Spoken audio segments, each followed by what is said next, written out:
when you water an orchid, you have to water it thoroughly. It has to be completely soaked. Okay? We water each pot individually until the water is literally running out of the pot. So one little wine glass of water is not enough, and your plant is severely desiccated. It is not dead. You can bring it back, but you need to water it like crazy.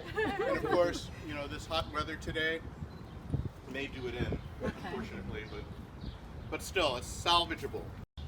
The ice cube makes, you know, melting makes like the impurities in your water kind of sublimate.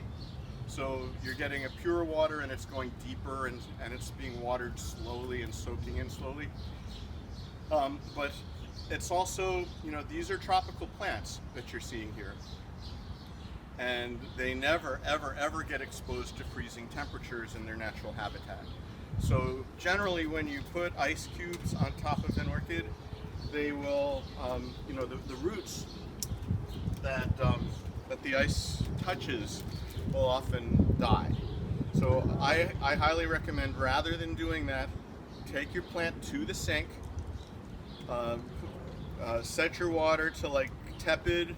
You don't want very cold, you don't want very hot, and let water run through your pot for, I don't know, a couple minutes. You know, if your plant doesn't seem to be taking up water, I'm going to say something that is like the cardinal sin to all orchid people, and it is okay to leave your plant sitting in water for like an hour and letting it really soak.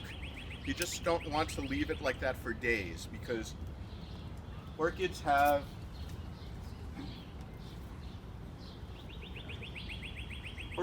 what we call aerial roots. The roots have this white coating on them, and when this gets wet, it kind of disappears. This is sort of like our epidermis.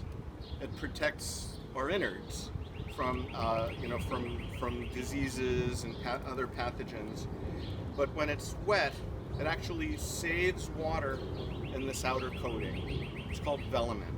Okay, and so the plant actually doesn't take up any water until nighttime. These are what we call CAM metabolism plants, or crassulacean acid metabolism. This is something that evolved in deserts for succulents. When it's so hot that if a plant started to respire in the heat, it would, you know, all the water would come out of the plants.